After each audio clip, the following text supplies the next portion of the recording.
Happiness is a difficult topic.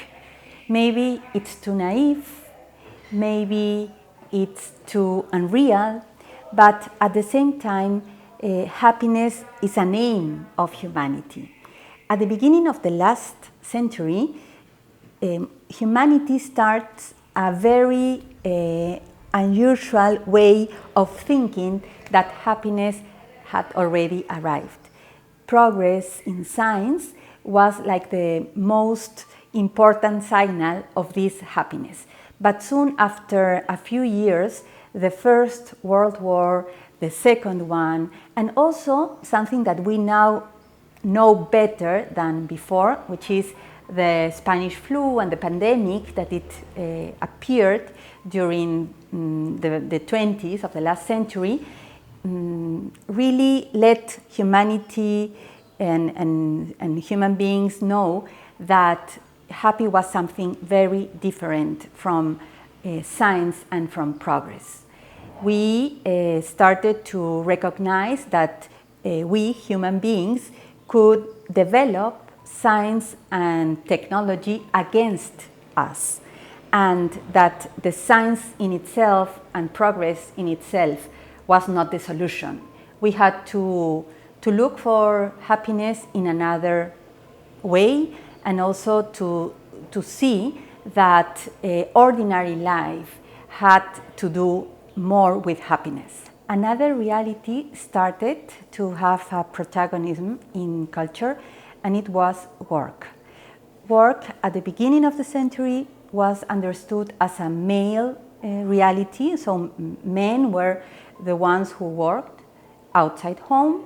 Work at home was not understood as work, but also work was a sign of power, and power regarding nature and also other human beings.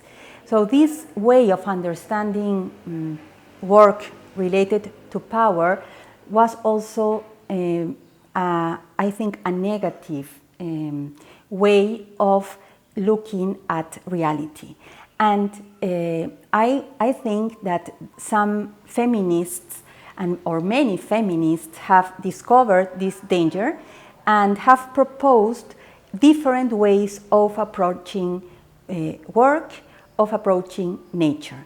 And one of the most influent, I think, ways of doing that is the theory or the thesis that the feminists of care ethics have developed since the 80s of the last century.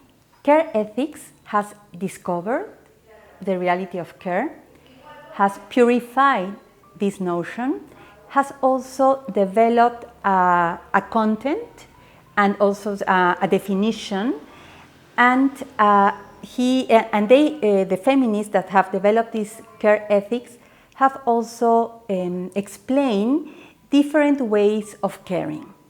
And there is another notion that has a lot to do with care, which is empathy.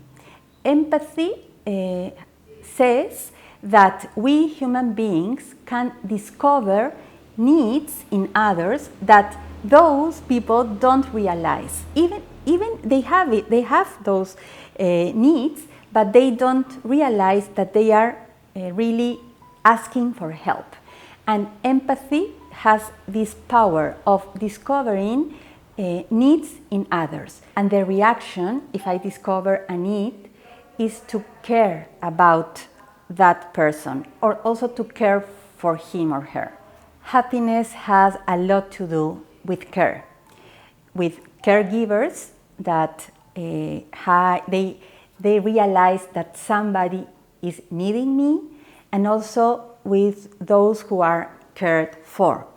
If I want to promote well-being around me, then I have to discover all the needs that are also around me in order to supply and to help to restore that well-being.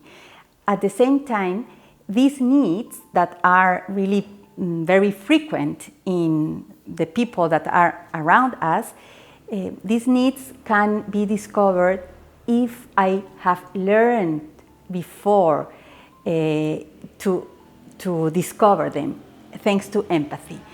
And the best place to learn how to know with empathy other needs, and the best way and the best environment and the best place to really learn how to solve those needs is home. Family, home, ordinary life, ordinary tasks, relationships between the members of a family are the best school in order to learn solidarity. Solidarity with other people, solidarity with environment, solidarity with life.